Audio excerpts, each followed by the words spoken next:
I just hit record, and now it's recording. Cool. Okay, so this is the first episode of Nick and Lars Have Notes. It sure is, Lars. Oh, yeah. So I'm Lars. I'm Nick. We're about to go watch... Let's say it at the same time. Hotel Transylvania 3. Oh, did I miss one? We have fun here. I think it might only be 2. All right. I could be wrong. Right. We'll find out when the movie starts, I guess. Okay, I'm gonna stop trying to be funny. Let's do an intro. Was that not the intro? Oh, shit. Okay. All right. We're just gonna keep going. We should say this show is gonna be about us. We watch movies and then we talk about what we would have done differently. Right. Because usually when we come out of a movie, I think we have notes. Yeah. Usually that's the most fun part of the movie. Yeah. Picking it apart afterwards. Yeah. Yeah. Well, we love to hate. Yeah. Mostly we're going to be doing animated and comic book movies because I think that's just what we end up seeing. I should say right now, Lars and I have locked eye contact as we're talking. It's weird. We're not looking away. Weird, but in a good way. Each other's eyes. Yeah, we're owning it. Yeah. All right. Let's see. Oh, we are animators. Oh, yeah. So we're going to have a bunch of biases. Yeah, sure. Based on that. Right. We're going to do expectations later, right? Yeah. Disclaimer now. But now. The list says disclaimer. All right. Cool. So people spent years of their lives making these movies. And lots of money. And we didn't do anything. We just showed up for like an hour and a half. Yeah, what do we do? And, but here we're just going to talk about like all the things that we would have done differently with sort of a benefit of hindsight and not knowing any of what they put up with. Yeah, what's it called, like backseat, whatever. Yeah, backseat driving, Sunday which night. Everyone hates. There's a word for it, but it's screw it. We're backseat movieing. No, Monday night quarterback, whatever. Monday night quarterback, lounge seat. Whatever. Sports metaphor. We're going to edit this out. Sports metaphor for sports people. I don't know what sports metaphors are, but Taking it out. Okay. It's bad. That was all going out. Really terrible. But the point is that we're criticizing other people, and it's really, really unfair. And if somebody did this to our work, we'd probably be mad. Oh, absolutely. Yeah. But we're jerks, so we don't care. Yeah. That's our thing. Yeah. Us being jerks. That's this podcast. It might also be a Scribblecast if that word isn't copyrighted. No, what is a Scribblecast for the audience? Oh, I might do little doodles over this. Cool, man. Well, that's Lars promised. That's going to happen. Oh, God. Lars has agreed to do it. No. He's going to do one for every episode. No, we'll see. Right. Expectations for the movie. We got 90 seconds-ish. All right, shit. As animators, I'm really excited to see what Gendy has to do. The first movie was really great. Oh, my gosh. Visually really interesting. 3D's really hit a point where we can achieve 2D levels, the charm and style with 3D. And I hope to see more for this movie. Yes. Definitely grew up watching Gendy's work. Certainly. Really love the cartooniness that he's achieved with all this. Love that about the first movie. Didn't love the story of the first movie. Nope. Adam Sandler got his little grubby paws all over the script. I mean, I don't know who wrote the thing in the first movie. That happens. Well, you know what? Afterwards, we'll talk more about what I didn't like about the first movie. Basically, going in with middling to low-ish expectations for the story. Yeah. But really looking forward to Visuals, the animation. Yeah. I think I'll laugh. Really cool. I'll laugh. I think there'll be some jokes. Yeah, of course. Yeah. I mean, I like Adam Sandler as an actor. I think it's going to be great acting. Yeah. I mean, I could talk more about that too. Anyway, right. So I guess we'll go watch the movie and report back. Goodbye. I love you. We love everyone. Record and we're rolling. All right. We're back. Hold on. I'll edit this in. Monday morning quarterbacking. Yes, right, that was the go right over. That's going to be right over because I'm definitely going to edit all this together. Awesome. Cool. Another Lars promise. Yeah, and that's take that to the bank. Okay. The blood bank. I don't know which bank. Yeah. Oh, dang. That's the level of comedy you can expect. That's right. Okay, so the review portion of the show goes as long as it needs to. Depending on the whether or not the movie's good or bad. Yes, if it's bad, we'll have more notes. Mm-hmm. It'll take longer for us to fix it. I think this one's going to go over a little bit.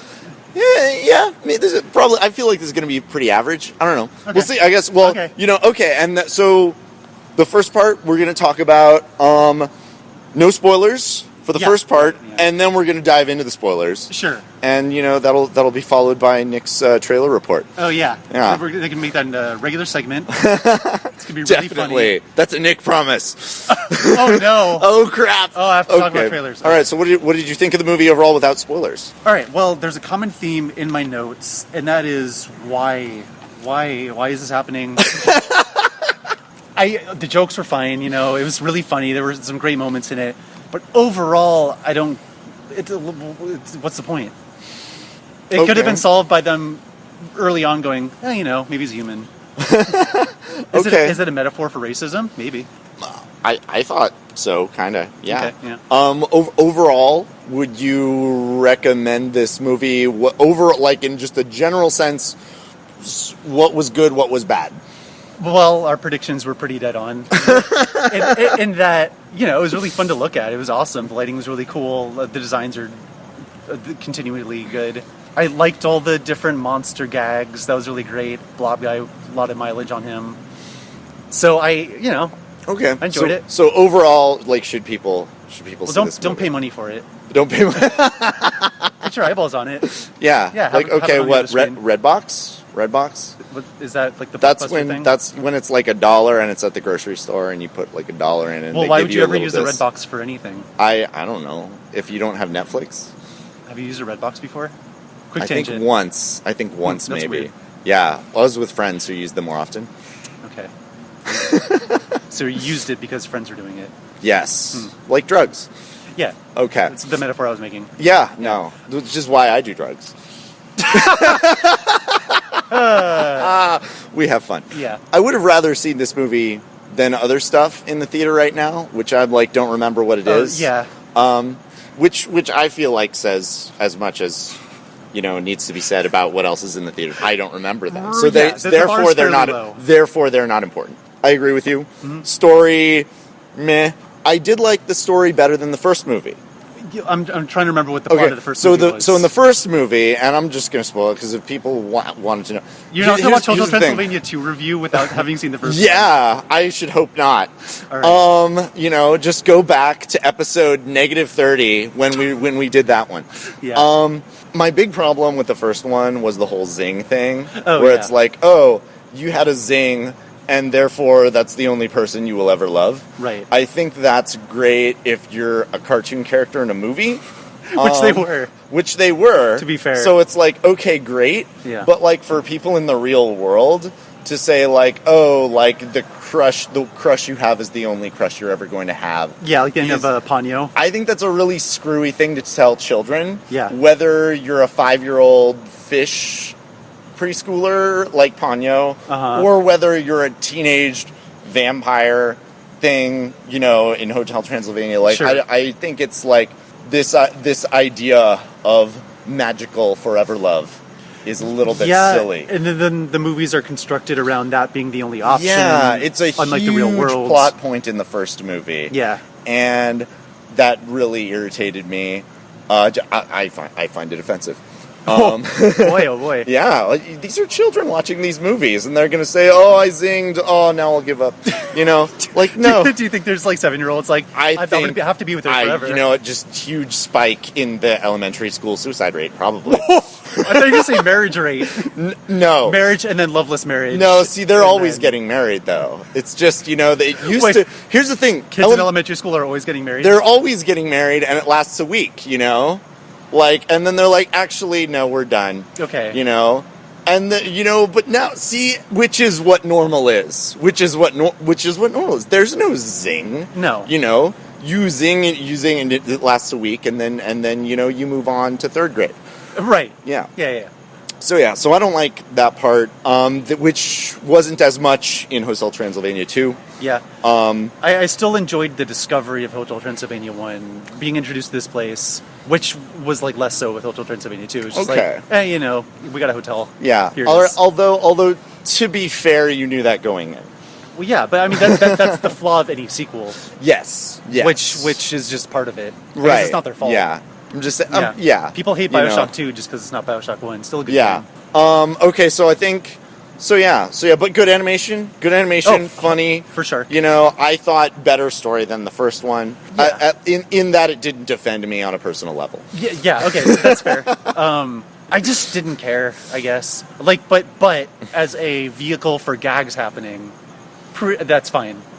Sure. They got to a lot of different places and a lot of goofy things got to happen. As far as the story in this one. Yes. In number 2. I agree. Yeah. I agree.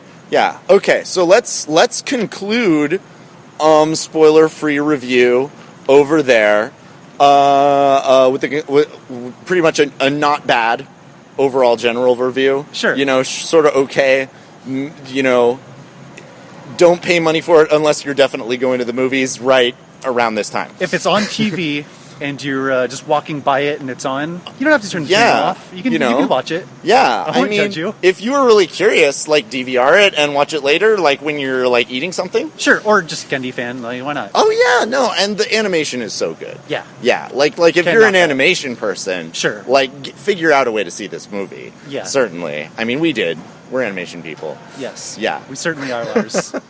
Say it one more time. We're animation people. We are. That was pretty good. I feel like I think we nailed that. We got it on the first take. Okay, cool. So spoilers start here. All right, cool. Spoilers now. All right. So people, nobody cares. Nobody cares about spoilers for this movie. No. There's a part where there was a werewolf. I think 2% out of the 4 people listening are going to say, "Oh no, turning it off here." I think that's enough warning for them, though. I think you guys, really though, we're going to make spoilers now. It's going to happen. Oh, yeah. So, yeah. Nick, by the way, took notes during the movie, which I was amazed at. I didn't do that. That's not the type of student I am. If we upload this, I'll try to scan it, because it's pretty dumb looking. Dude, that would be... It's a really big piece of paper. I think it is. It's that 14... It's 14 by 8.5. It's legal size paper. Yeah, I got it from the printer. You'll notice that while the trailers were happening, lights were on. It was very compact type. You guys will see this if we upload it. And then the rest is it's dark. I'm where I don't know where to write. And yet you still wrote just as small, which... Yeah. Okay, so Nick, I feel like you should be doing this part, leading the way since you took notes. Let me go in order. And I'll just chime in and just mess up your flow. Let me go in order of notes. Number 1, I wrote, I'd hit that. Are you talking about Mavis? Yeah. Okay, sure. It then panned out to show a wedding scene, so I felt a little uncomfortable after that. So then I didn't think about her that way after that initial kind of thought. Okay. I wrote, hey, that mummy chick was hot too. Oh, yeah, actually she was. Yeah, she had a nice figure. Yeah. But you know what? We're not going to be objectifying women. This is not that kind of podcast. Yeah, that ends right now. All right, because we already did it. Done. Oh, yeah, I guess we did. Number 2, I put cake tragedy. Just there's a lot of gags where they're trying to eat food and it's alive. I did like that the cake was screaming cake, and they cut slices out of it, and then the slices were the babies. Oh, yeah. Yeah. A little horrifying, but that's the point of the monster movie. It's fun. Yeah. Adam Sandler did an Adam Sandler song, which I liked. He pulled out a little guitar ukulele and just did a song. Why don't I remember that? It was just 5 seconds. Okay. It wasn't a full music video. Oh, that's right. No, you're right. At the wedding. At the wedding itself. Yep. Oh, yeah. No, that was all right. Yeah, no, I enjoyed it. I like Adam Sandler's voice. I like his humor. I just don't like his writing. That's fine. I thought the characterization there was subtle. Because it showed his 90. This is real life. Yeah, by the way, we walked out of the theater and started recording this. We got cars going by, we got car alarms going off in the parking lot. Yeah. Yeah. This is gritty. This is real guerrilla reporting. Yeah, this is like the Batman movies where it's we're going to take a real look at life. Yeah. Except in podcast form. I know. Anyway, I was going to say it really showed how Dracula was 90% on board with what was happening. Yes. But that slight reluctance came. It was a good character moment. Yeah. Yes. Great love. Good characters. Wrote great expressions, of course. They all have, really great faces the whole movie. Oh, yeah. Yeah, especially no. Dracula. I mean, Gendy's animation director. I mean, yeah. No. And you know what makes Dracula's animation the best animation is that strong posing, because he will go into just these amazing silhouettes. Yes, he gets his arms and legs outside of his body at these really hard angles, or sometimes with noodle arms. Yeah. Which is his hands really cool. Yeah. You guys can't see what I'm doing, but I'm doing a hand thing. Oh man, it's so great, Nick, that hand that you're doing. Just imagine a vampire doing a hand thing. It's just like the way Dracula was in the movie. Yeah, okay. Cool. Here's my first, what's the point of this?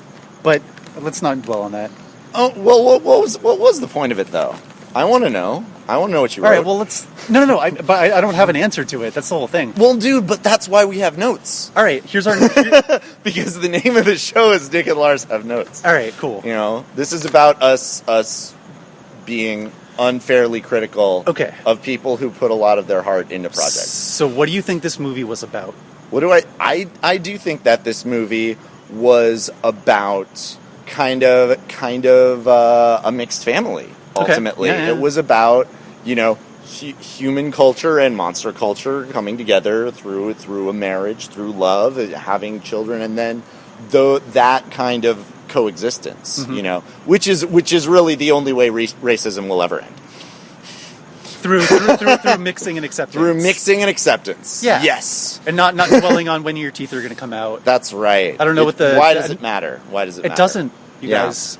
Exactly. Gosh. Don't care whether your children are vampires or not. I think you should love them either way. Not that it matters. Which was said in the movie. Yeah, no, that's true. Mm-hmm. Although, as you were about to say, not that it mattered because his teeth did come out. His fangs did come out. At the end, making everything null and void. Making everything kind of null and void. But they had their moment before then, so it works. They did. I do kind of feel like you kind of have to do that ending because it's a kid's movie, but it is kind of the easy ending. I think that... it's logical. It's fine.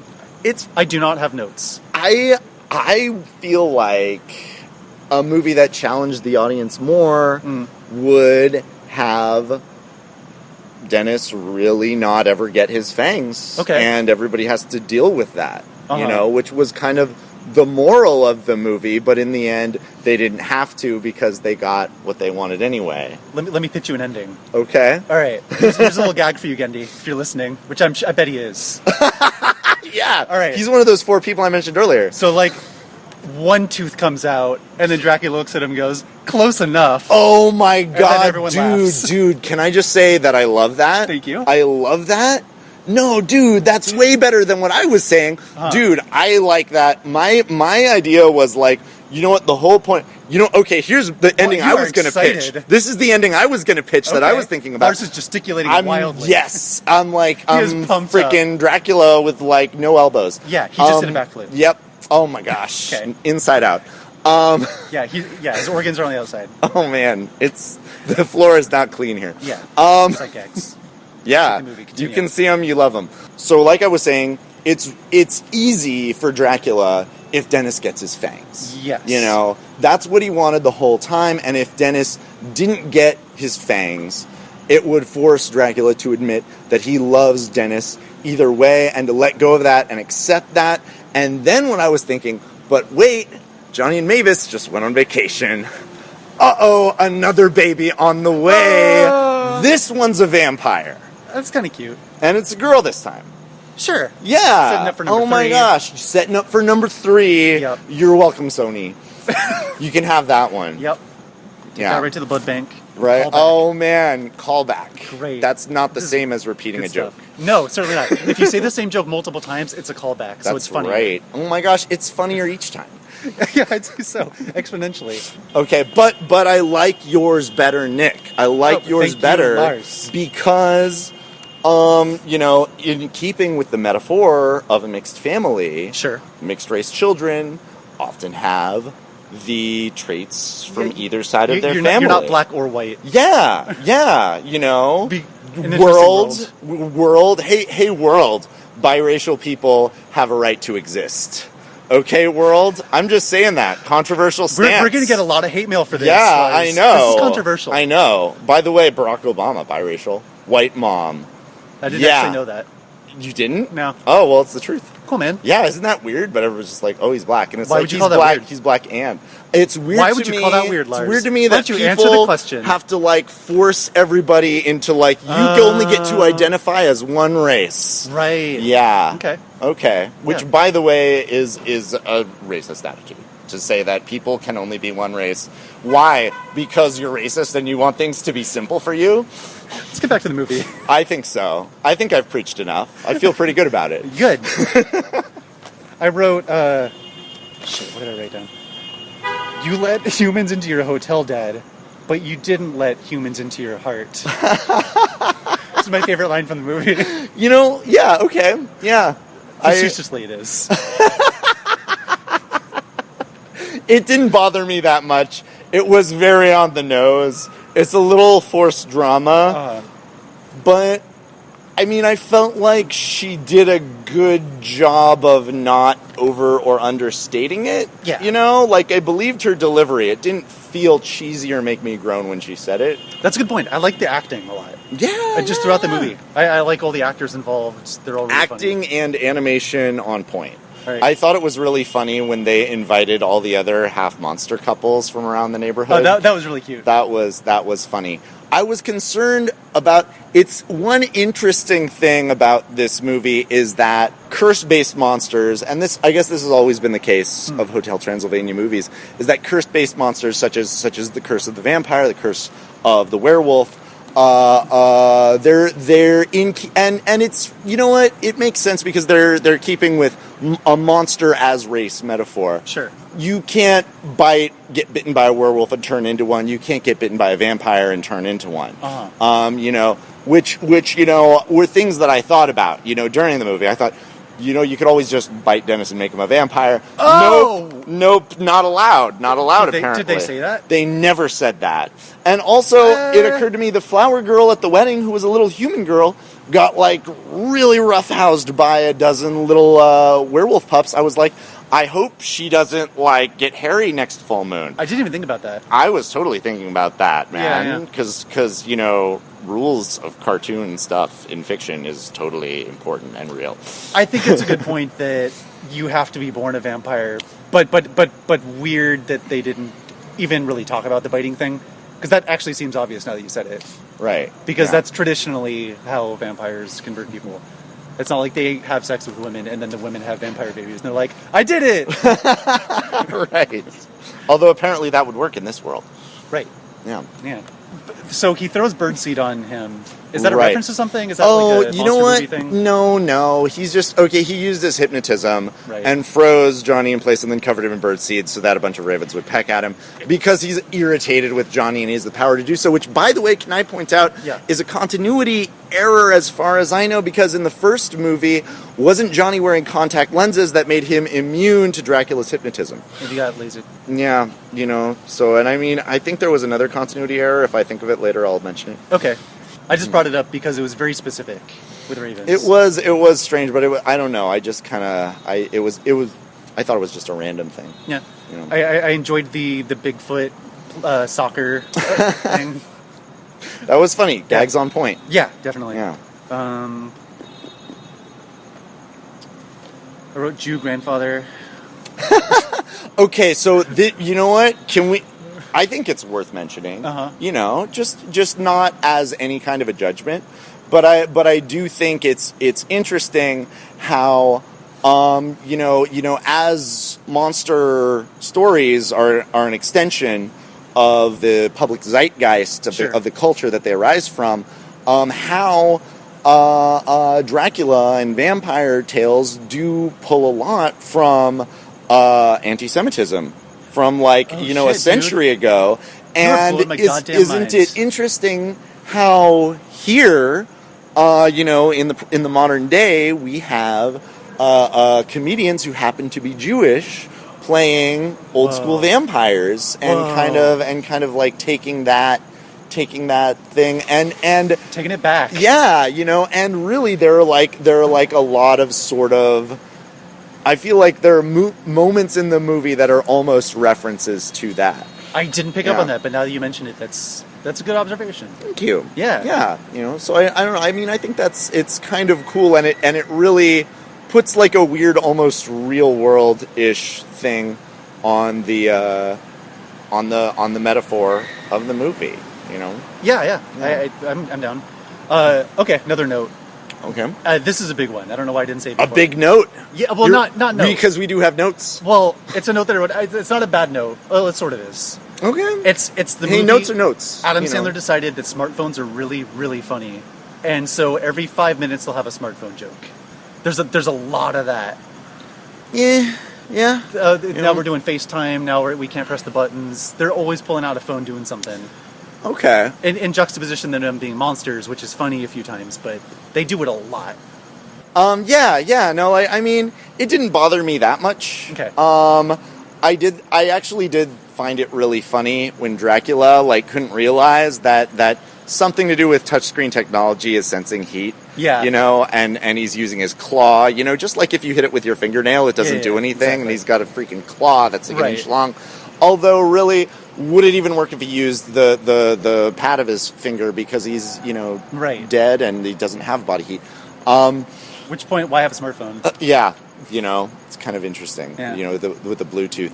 That was a random joke, the giant Bluetooth. I'm down with it. Yeah. It's pretty good. I liked all the taking pictures with the family and all the vampires were missing. Mm-hmm. Good joke. Yeah. Do you have any more notes? Yeah. Well, Yeah. I wrote, this movie is Adam Sandler's career in that it's him hanging out with his friends doing random stuff. Can I say though that even though I know who all the actors are, I'm not like they're really well integrated with their characters. Yeah. I'm not like being brought out of the moment all the time by saying like, oh, this is Adam Sandler.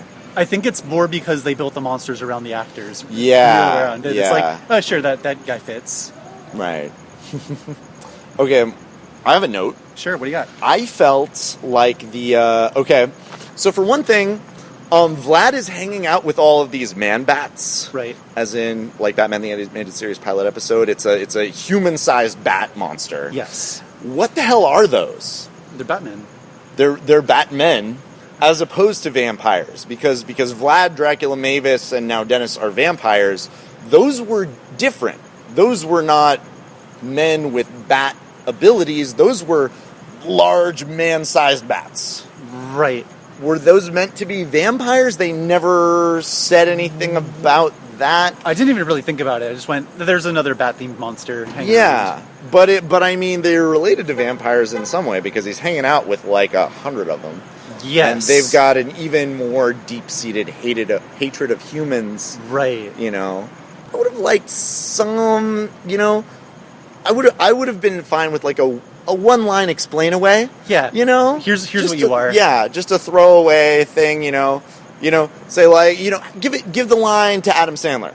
You know, as Dracula, have him say, oh, Vlad, he's always hanging out with, some kinds of like, just mention what they are. Always bats with this guy. Yeah. I don't know. I don't know. Yeah, whatever they are. I'm sure that I'm sure there's like a model, like a computer file of that character model with a file name on it, and then that's what they are. All right, well, let's break into Sony Animation. Yeah, if we went to Culver theaters like we wanted to, we could have just walked down there. Or we could like search through all those hacked emails or something.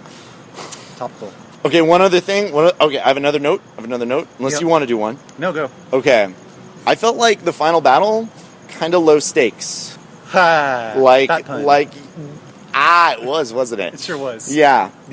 But I get they were going for cartoony humor. For me, that was we've won, here's like our cool triumphant moment fight. So I was cool with it, and I thought it was a lot of fun watching it. Yeah. The movie was over at that point as far as I was concerned. He got his powers, and now it's like, cool visual fighting. Yeah, but he I don't know, he got his powers, and he was instantly a master of, turning into a bat, super speed, super strength. He was more powerful than a being that's been alive for centuries. Yeah, which again begs the question, what are those things so they're not vampires? Yeah. Just call them bat monsters. Just sure. say, oh, Vlad, he's so into being a vampire, he's always hanging out with this big group of bat monsters, and they're weird. Done. One line in the movie, and then I'll never think about it again. Okay. The one-line explain away. I love the one-line explain away. Yeah, it just fills a plot hole without creating new ones because you didn't actually explain anything. Right. You just gave me, I said, Mommy, Daddy, how are babies made? And you say, here, have a marshmallow, go to bed. And I said, okay, that's enough. That's what I enjoyed. I just need a little... Well, that's what we enjoyed about the SpongeBob movie. Right. Just, here's what we're doing, and we're doing it. The sequel. The SpongeBob, number the second two, one. number 2. Yeah. Yeah. Even that one, it was like... Honestly, I forgive the plot of that movie because I was laughing so much. Yeah, the time to joke or laughter to seconds was high. Oh, we're not talking about SpongeBob. No. But that movie was a lot of fun and still didn't make sense. No. Right. Their plot hole still had plot holes in it. No, I just would have, I would have liked at least one, dramatic turnaround in that fight. Give me one point where it looks like some good guy is about to really, take a punch in a way that I believe. And then, something, I don't know. It was fun and everything, but I feel like it would have been improved if it were just 15% less one-sided. Let me turn this around on you. Okay. I would argue that the end has the most stakes of the entire movie, because what's actually going on, Act 1 and 2, is they're bringing him to different places, and then meanwhile Andy Samberg and Maven are just driving around in the suburbs, and it's just jokes. There's no stakes, really. Okay. I agree that, the stakes are... And every time we say stakes, that is a pun. Yes. So these are our joke count is just going through the roof. Right. We're hitting our quotas. We're getting bonuses of no money that we pay ourselves. Right. Sponsored by Sprite. Yes. Steaks. Sponsored by Steakman Steakhouse. All right.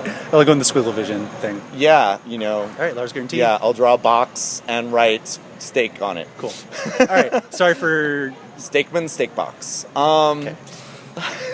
Okay, no, but okay. I agree. Mild emotional stakes for most of the movie, which I thought was good. You thought that was good?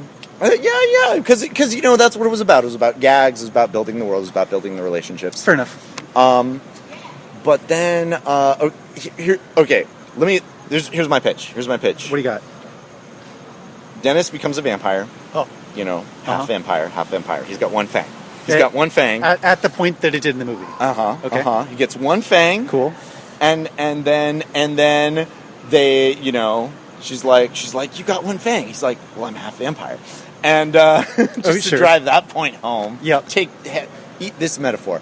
And then he and the Bat Monster, which is what they're called now, are evenly matched. Okay. And they go toe-to-toe for 90 seconds of just Dennis versus Bat Monster, perfectly even match, even stakes, just bouncing off one of each other. Yep. The same way, in a different movie or a different TV show, somebody has an evil twin and they just end up punching each other's fists the whole time. Something like that. Yeah. Better. Yeah, and I like that. As they're all running to get to them. Yes. And he has to hold them off. Yeah. Better, right? Better. Just a little bit better. Yeah, because he's by himself, or he's trying to protect his werewolf girlfriend. Yeah. So it does seem more life and death. Thank you. Yeah, I'm just saying raising the stakes because we want more stakes. Yeah. And not all of my notes are that things are bad. I'm just saying, it would have been just a little bit better. Just make a little change. It'll be a little bit better. The more I talk, the less I can really change anything big about this movie, because it was successful at what it was trying to do. Okay, I have another note. And, my notes are nitpicky. Oh, shit. My notes are just nitpicky overall story things. Cool. I think, the beginning, when we're okay, here's the wedding. Okay, now here's the birth. Okay, now he's 1-year-old. Okay, now he's 2-year-old. Okay, now he's 5-year-old. Yep. I feel like you need to streamline that a little bit, because it's a little bit start-stop. Yeah. I feel like you either have to spend less time at a certain point in time or more time at a certain point in time. It was, here we are, now 1 year later, now she's pregnant. 1 year later, here's the baby. 1 year later, now he's a kid. 1 year later, now he's a little older. Yeah. It was a lot of jumping forward. Mm-hmm. Yeah, I think, when he's 2, cut that way down. Yeah. Get through that scene in 10 seconds, sure. So that we feel like we're speeding forward to the present when it's important. Sure. Yeah. Yeah, I can agree. Yeah. So streamline Act 1 a little bit, mm-hmm. But I mean, it was fine. It's fine. It's fine. I'm just saying streamline it like 15% more. Everything just 15% more. No, my problem with the 1 year later, 2 year later thing is they used papyrus for the font. And did they? They sure did. Oh my god. Maybe it was a little monster joke, but come on now. That's wow. Yeah. That's ridiculous. Okay. Yeah. Yeah. But yeah, and I mean, yeah. So yeah, I mean, those are my big notes overall. Yeah. I found another theme hidden here on my notes at the very bottom of the page. Okay. Let's hear it. Which is a lot of the movie was about kind of an analogy of men aren't men anymore. Now everyone's kind of like a little effeminate guy, like the counselor. Yeah. It's why can't monsters be, big tough guys like we used to be? Sure. And then there wasn't really a resolution to that. It was more played for humor, but it was just continually. I think that's just the world, though. Like we don't eat like lead paint chips like our grandfathers did, and we don't bathe in DDT, and Oh, sure. I don't know. We don't die at 35 from working in the coal mines. I don't. Oh yeah. I'm down with that. It was just that the movie was kind of making fun of people like us. Oh, I didn't take it personally. Okay. All right, then neither did I. Just something I wrote down. Okay. It's fine. I thought I was going to come into this really picking this movie apart, but it was so gag driven and successful at just being a goofy movie. Okay. Do you want to change your overall review? No. Okay. Still don't pay money for it. Okay. But as far as actually trying to come up with critiques for it, you feel like they achieved what they set out to do? Yeah, I'd say so. Yeah. No, you know what? I'd say so as well. I mean, honestly, my big notes are really minor. Just like, hey, streamline the first act a little more. Yeah. Raise the emotional stakes just a little bit in the fight at the end. Uh-huh. And oh man, can I just say I really liked in the metaphor when like Mavis is like, "Can we stop using the word normal?" I was like, "Thank you, Mavis," that was cool. Because that was like kind of crappy thing that the humans were saying. Yeah. It's like, what do you think? You think you're default race because you're human? Right. Anyway. Yeah. As you can see here, I wrote a thing as totes coming in at the end. You called it. Yeah. Okay. Nice. Yeah. Nice. It's Thank written. you. It's written on his notes. Yeah. The Barely ending legible. before it happened. Yeah. So Okay. that's real life. Yeah. So I mean, I don't have. The Zing thing came back in a minor way. Just hearing like the little Winnie the werewolf pup. Sure. With her crush on Dennis, which I thought was really cute. It was. Even though it's a little weird. That she's licking his face. I know. Well, werewolves are half human, so is it only half? She's a wolf person. Maybe yeah. It seems like they're always They're werewolves. both monsters. So Yeah. Whatever. But yeah. No, I mean, but she kept saying Dennis was her Zing. Did she say the word Zing? She did say the word Zing. Oh. See, which I was paying attention to because I hate it.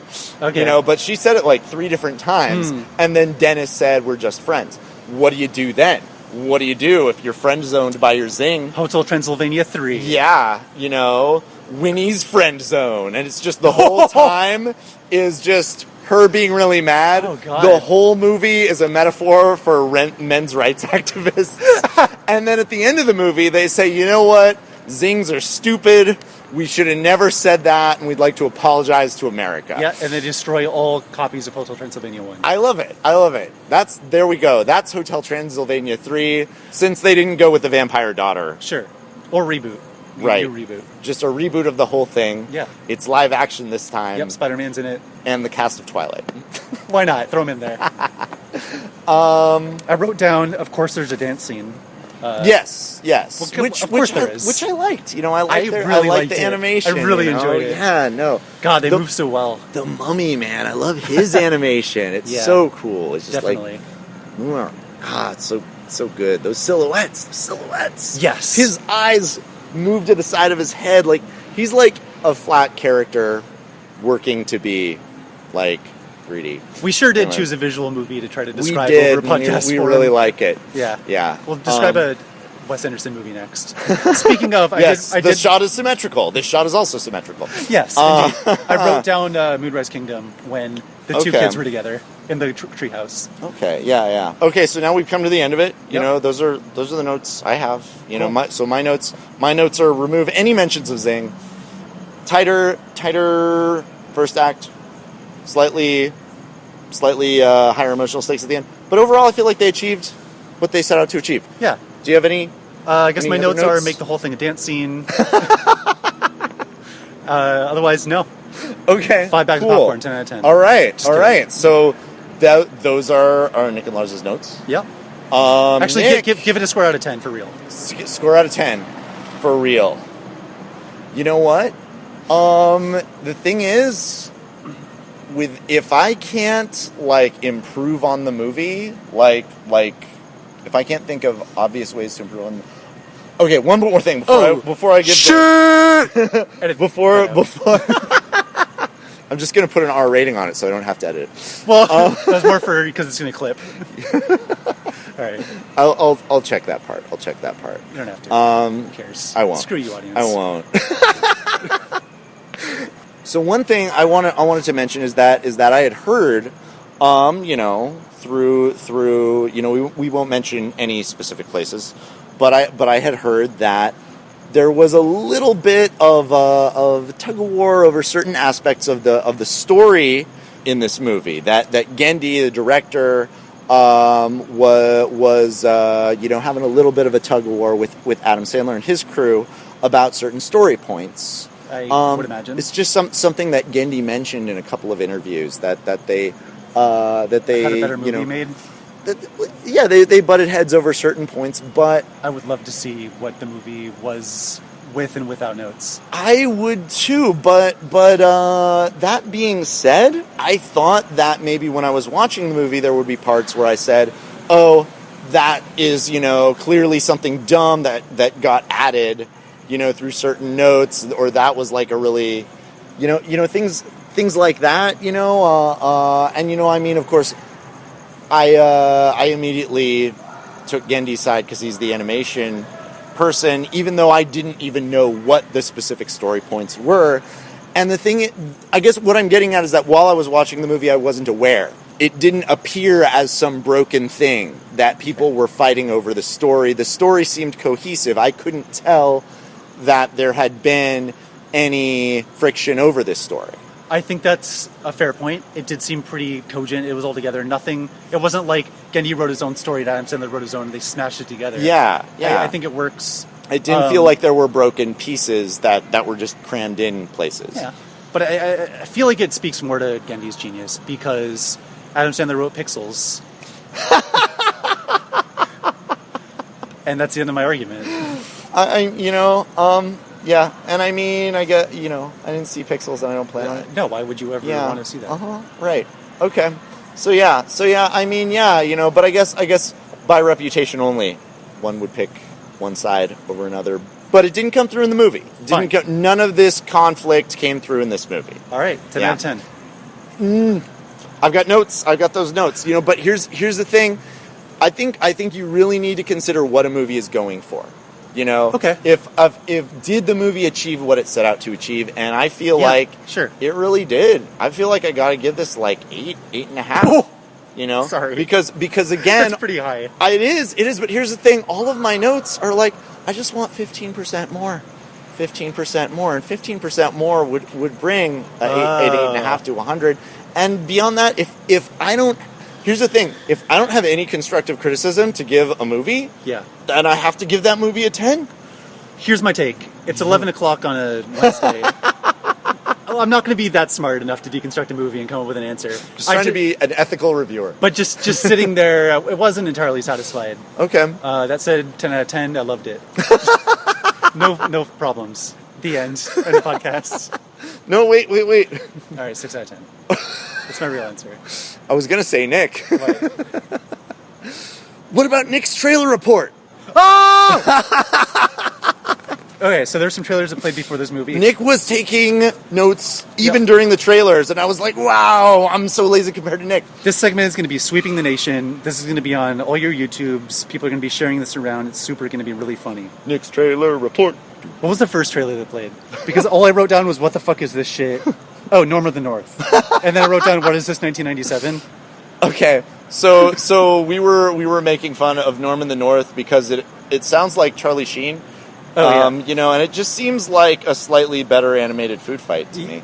Yeah, I mean, it looks a few years old. Just also, the lip sync is off. I think it might be actually another country made this movie, and maybe the reason the lip sync is off because it's been like. Oh. So it might be one of those. Sure.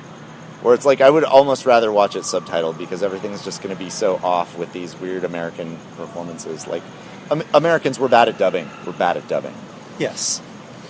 More like Bad Dinosaur, Secret Life of Pets, fine, okay. Good Dinosaur, Nick says more like Bad Dinosaur. Oh yeah, thank you for explaining that. Okay, yes. Argument for Intelligent Design, question mark. Okay, But we don't have to get into that. Good Dinosaur, just because it's a human and a dinosaur. Okay. Just... humans would have evolved no matter what. Yeah. Oh, yeah. Well, yeah. Is that what you meant by argument for intelligent design? Anachronistic in that they're all together in the same place. Well, they said I think the movie takes place present day. What? In a world, they said, what if the meteor never hit the Earth? So it's still kind of a prehistoric world. But that was 65 million years ago. And now there are humans. Humans have evolved in spite of dinosaurs continuing to live. Okay, I don't know anything about the movie. I've seen the same previews you have. That's your take? But there's no cities or anything. Take. There's not dinosaur cities. Yeah, because the dinosaurs have just remained dinosaurs for 65 million years, except they turned into, like, big-eyed balloon animals. But humans evolved because clearly there were no humans 65 million years ago. Okay. All right, I took it more of an intelligent design kind of thing. But okay, yours makes sense. Yeah, I mean, I don't know. I wonder what the actual explanation is for humans and dinosaurs coexisting. That's what I took it to be. That's why I took it that they were doing the... I do not want to shit on that movie because it's Pixar and it's going to be pretty good. But... I wonder if Pixar is, like, doing a way worse job of explaining itself than it thinks it does, though. Maybe. Because that's what I picked up, but... Again, I'm not going to be a big grump. Does Good Dinosaur take place 65 million years ago where humans miraculously appear, or does it take place in present day in an alternate universe where the Earth was never struck by a meteor? Lars and Nick, lovemovies.com /index.php. Yes, which is a real website thing that I definitely remember what Nick just said. So just email us there? Yes, Pixar, who is one of the other people listening to this. All right, Mr. Pixar, please send us that. Send us, just tell us which one, present day or 65 million years ago. Tell us, go. All right, cool. Okay. Let's see. Trailer report. Nick's trailer report. There's a jingle. Charlie Brown, Proto Jesse Pinkman. Because terrible things happen to him. We'll cut that one out. It's not funny. It would probably be funnier to me if I had seen more than a season and a half of Breaking Bad. I know I'm a bad person. Just bad things happen to Jesse. Spoiler alert. Unbelieve it. He does dumb things. In the same way that bad things happen to Charlie Brown. Right. Just the universe hates them. Okay. Cool. Have you seen Peter and the Starcatchers? Have you read the book? Is that a Peter Pan book? It is. Written by a fantasy author and I'm a good guesser, and yes, I've totally read... No, I haven't. I have never heard of it. It's a pretty good book. I'd like to see a movie about that instead of Pan. Okay. Although Pan looks pretty good, though. Hey, why is Tiger Lily a white person? Is it because like... I didn't even know that was Tiger Lily. Well, it is. One of them is. Cool. Yeah, you didn't know because it wasn't a Native American. No. Is it because there are so few Native Americans that, like, white filmmakers in Hollywood think that they can get away with just using this character? Clearly they can. Yeah, clearly they can because they did. And they always will. One of the lines was "Holy pudding!" ! That was a line from the trailer. Yes. Fuck yeah, Goosebumps. Little Pan says that. Okay, I'm less excited about Goosebumps than you were. Not that I didn't read like 30 Goosebumps books as a kid. Yep. But I mean, how many Goosebumps books did you read? A lot, and I played Escape from Horrorland, the game. Oh, see, I never played the Windows game. 98. I never played the game. It's pretty cool. I read a lot of the books, and then at some point I was like, you know what? These books go steadily downhill. Did you ever do the Choose Your Own Adventure one? That one was awesome. I did like one. Yeah. So cool. Yeah, no, I did definitely like get a bonus from having read one of the books that it was referencing. Okay. Yeah, something about 3 stone balls. If you say so. Yeah. So, I thought Goosebumps was going to be bad, but then I thought it was going to be like a cheesy horror movie, but it's action comedy. So I think that's cool, and Jack Black is in it. Okay. Angry Birds. Mm-hmm. I used to hate Angry Birds. Yeah? I hated that they had plushies at carnivals. I hated that they've commercialized. I kind of laughed at the trailer. I think it's going to be funny. I'm open to seeing it. I actually really enjoyed the game until they introduced power-ups, and I was like, well, then doesn't this basically mean that all of my old scores without power-ups are meaningless? Oh. Because now I'll just beat all of them with power-ups, and basically they've rendered my entire play history obsolete, and then I never played the game again. Harsh Angry Birds. Yeah, so Maybe I'm angry at the games for obsoleting all of my high scores. But maybe I'll see the movie. I don't care. Yeah. Well, I hope you're happy, Angry Yeah, Birds. I'm an angry bird about Angry Birds. Nice. Power-ups. It's bullshit. Okay. Okay. Okay. Well, it, man. yeah. This has been Nick and Lars have Yeah, notes. it's Next episode, as far as I know, is Peanuts movie. Sure. Yeah. Yeah. Okay. Cool, man. Goodbye, world. Bye. I love you. That's my sign. Let me go. This is Lars saying any day could be your last. Oh, we all die someday. Have a great night, everybody. I want to watch some movies before that happens. Good conclusion. Yes, it's really fits. And it's not weird. # vamp it up.